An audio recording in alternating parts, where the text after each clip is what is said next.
We hear the term strike while the iron is hot or get out while the getting's good all the time. And for Tom Brady, I think it's about time he should heed that advice. He suffered his first ever losing regular season in 2022. And after last night's 17-point home loss to the Dallas Cowboys, which marks his third ever playoff exit in the first round, it seems like getting out now would be the smart play, so his incredible numbers, or most importantly, the memories of him, don't get skewed late. Now, we all know that Tom Brady is the GOAT. There is no doubt about that, and he has defied Father Time longer than just about anyone. But every player has an expiration date on their career. Brady has been to 10 Super Bowls, winning 7 of them, and he has been the face of dominance throughout sports for some time. But now his team faces multiple big questions, and the longer he hangs on, the more mortal that he seems. Now, he led the league in passing attempts this year once again behind an offensive line that we know has struggled to not only protect, but be able to run the ball, and injuries started through the preseason on into the season. Off the field has been a similar story after his split from supermodel, now ex-wife Gisele Bündchen, who may be the hottest chick on the planet. Now, we all know the people who love the routine of work or enjoy the power enough to stay all the way past when they should. It's a real thing. We see it all the time. We see it in politics right now with people that are older than the crypt keeper still making big decisions that affect us all. And if Tom Brady continues to decline and run this ground ball out for much longer, he risks actually becoming the problem. I'm going to go ahead and bring in our co-host, David Cohn, former Michigan quarterback, my other co-host, former Western State, Colorado wide receiver, Blaine Crane. Guys, we always talk about Tom Brady and retiring, Tom Brady and retiring. Well, looking at going into his 24th season at 46 years old, coming off, in my opinion, and it's not just his fault, the worst year of his career, outside of, I guess you could say 2002, but he didn't have a losing regular season in 2002. He's a free agent again. I know people talk about the Niners, who, in my opinion, have an answer with Brock Purdy. The Raiders, who, while that wouldn't be the craziest destination for Tom Brady, are you really trying to hitch this wagon for 1 year if you're the Raiders with some of the players you have around him instead of really trying to build this thing into something special? I just worry that the longer this goes on, Tom is going to continue to decline because that's what happens. He's defied the odds. You've already beaten the system. All right, you got out, per se. But David, at what point, when he talks about, I want to spend more time with my kids, or I want to do this, or I want to do that, at what point is it enough for Tom Brady? Mm-hmm.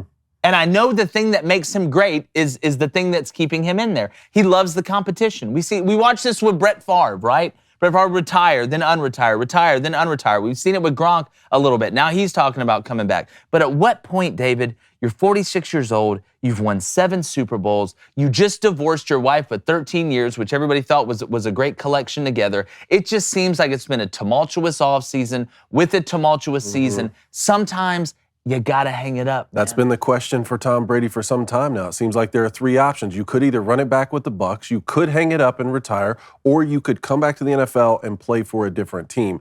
Now, I haven't really been able to get on board with this narrative that the Tampa Bay Bucs are just an awful team this season. Obviously, they had a lot of problems on the offensive line, and when you don't have the offensive line right, it's just hard to have success as a quarterback. But a lot of these throws that Tom Brady is missing, and a lot of the games that he's underperforming, that's on him. And it's weird to see, only because it wouldn't be weird to see for a 45-year-old guy, but he led the league in passing and touchdowns last season. Yep. Now, for this team specifically, they haven't been good all season. So the fact they were able to limp in the playoffs and even give Tom Brady a chance at some sort of postseason magic was already incredible. Last night against Dallas, those 66 attempts. Yeah. 66 attempts. You're not going to win any football games doing that. So I don't know what Tom Brady wants to do moving forward. It sounds like from that press conference that he gave last night, that first option of running it back with the Bucs is not going to happen, right? It sounds like that. Does that mean that he will go to a different franchise? On the home front, here's what I'm thinking about that.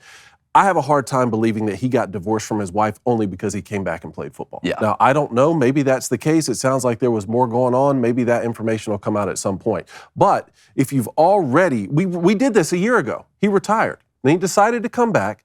It looks like it cost him his marriage. Are you not going to try and at least come back and maybe go out on top? That's the question. Or, like you said, is this going to be a continuous slide? You won it all in 2020, defeated in the divisional round last season to the eventual Super Bowl champs, the Rams. Now you're out in the wild card round to a Dallas Cowboys team. The Bucs don't look like they're going to be able to improve just miraculously at the offensive line position unless you get a lot of pieces in there.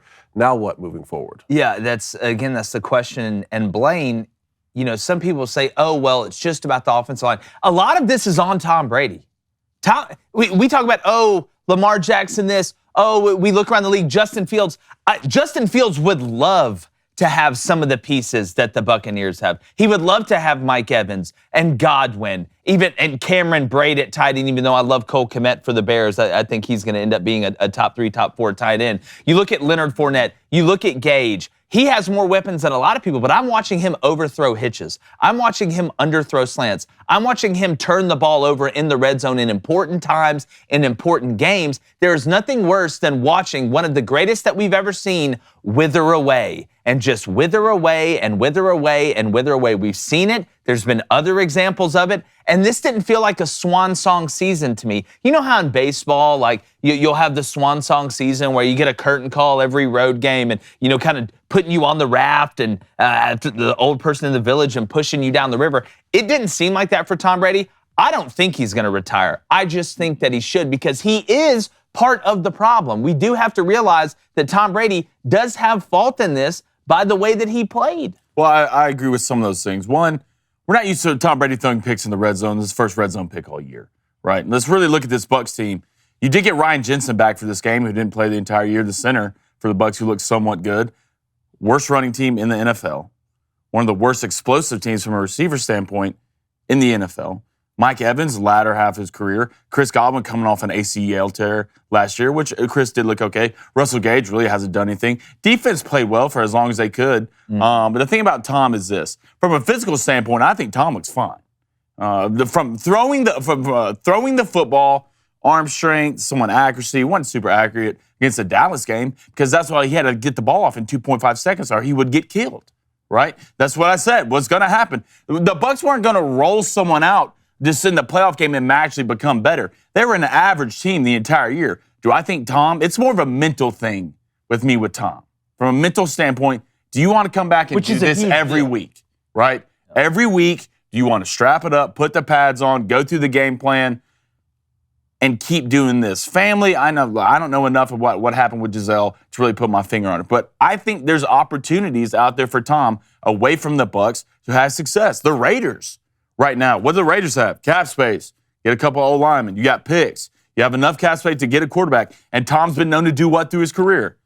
Take pay cuts, right? Take a pay cut to go win a championship. The Dolphins. You go look at the Dolphins right now, ready to win a title, right? The Titans, who have some cap space to move around, can go get somebody. I mean, it's so hard for a quarterback to really succeed. And he threw for 4,700 yards. He had the worst running game in the NFL. He had to throw it 66 times against the Cowboys. Yeah, he threw for over 5,300 yards last year. He's thrown for over 700 attempts twice in his career. It's the past 2 years. So not only is Tom Brady getting older, he is having to be the focal point of the offense and throwing the ball around. And again, it's impressive to see the 25-9 number when you have that many attempts. But again, at the end of the day, Tom Brady does not need to be the guy that's going out there and throwing the ball 50 times a game. That's not how Tom Brady has won. A lot of the championships Tom Brady has won, he's done it by not screwing it up.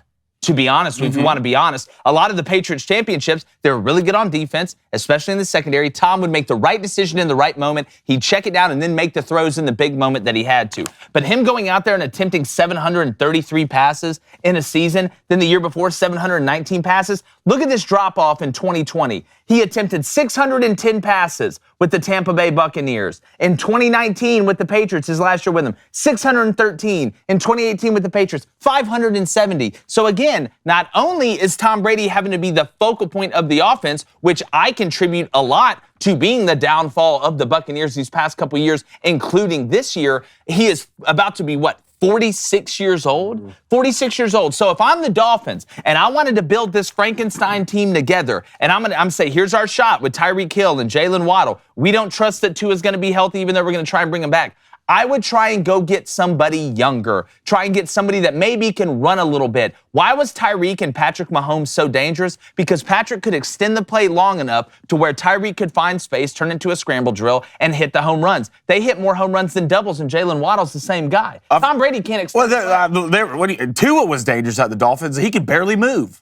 Tua was better in the pocket extending the play, I thought, than what people get him credit for. Tua's not slow or unathletic. Well, I mean, you could say he's a little bit better compared to Tom Brady. Tom Brady has a better arm than Tua Tagovailoa. Yeah, nobody's arguing. Yeah, well, I'm saying we're talking about hitting home run plays with Tyreek Hill. I could get a blind kid to hit a home run play with Tyreek Hill. He's the fastest player in the league. Why couldn't Skylar Thompson do it? He can see. Skylar Thompson hit a couple big plays. Hell, Tyreek dropped 2. Jalen Waddle dropped 2. Skylar didn't make the play. And Miami Daniels, somewhat, I think, his play calls were kind of conservative, especially in that first half. They weren't catching passes. Tom Brady right now, the arm strength's not a problem. I'm watching Tom. I go back from last year. Tom can still sling the rock. It's not that question. It's more of a mental thing with me. You're telling me right now, if you're a Raiders fan, that you wouldn't mind Tom Brady walking in here being your quarterback with the weapons that you have? Much rather have Lamar Jackson. I promise you that. Well, obviously, but you have to pay a lot more to Lamar Jackson. You have to invest a lot more to Lamar Jackson. You have to do in Tom Brady. That is true, in a longer contract. Way longer contract. When Tom Brady came into Tampa Bay, we thought of that as the move that was like, okay, here's a franchise that hasn't been to the playoffs in a long time, has all the right pieces. They haven't been settled at the quarterback position, just coming off the Jameis Winston tenure. Tom Brady could come in here and possibly maybe like take them to the playoffs. That would be a win. Or maybe what if he even won a Super Bowl? Then he does that. That's incredible. Now we're already talking about, like, we thought that was going to be a swan song. Now we're talking about him doing that with another franchise. So if you're Miami or if you're the Titans or the Raiders, yes, you would like a long-term answer at quarterback. But if you can't have that, I guess the next best thing is to kind of do what the Denver Broncos did when they brought Peyton Manning in. Hey, let's go get a guy who's not going to be here for a long time. We're not going to sign some long-term max deal, but could he win us a Super Bowl and then leave, and then that would be enough of a win for us. What's been the difference for the Bucs the last 2 years from a play calling standpoint? Byron Leftwich has been the difference. Well, when Byron Leftwich is calling plays for the bucket, the last 2 years, Byron Leftwich's been calling the plays. That's like saying that somebody's telling LeBron what to do. Tom Brady is calling those plays. Byron Leftwich is calling the plays for the Bucs. Okay, who's about to be fired if he's not fired already. Tom Brady. At the end of the day, Tom Brady is the offensive coordinator for that team. Again, you think that Byron Leftwich is telling Tom Brady what to do? Yeah, I literally watch it. I literally watch Byron Leftwich. I don't think that's I'm sure Tom can adjust anything he wants to. If he wants an audible play, that's fine. But Byron Leftwich is calling the plays. Tom Brady was calling plays when Bill Belichick was his coach. Congratulations. Well, Byron Leftwich's been calling the plays the last 2 years. That's why Byron Leftwich is about to be fired. I just think back to the play. It may have even been the Super Bowl season, or maybe last year when Byron Leftwich called the play in and Tom looked down. He said, no. Tom Brady's calling the play. Exactly. So Byron Leftwich was what? Calling the play. From a semantic standpoint, you're right. Yes. No, it's Tom Brady's offense. Hey, YouTube, what's up? Thanks for checking us out. Look, we want to continue growing at a fast rate. If you like what you saw, subscribe, share our content, hit that like button on the videos, and turn that notification bell button on because we're always putting out content. And remember, without you, there is no us. Making our way up in this crazy sports world, letting your voice be heard and not judging what you think, which I'm sure is nice when that's all the mainstream does.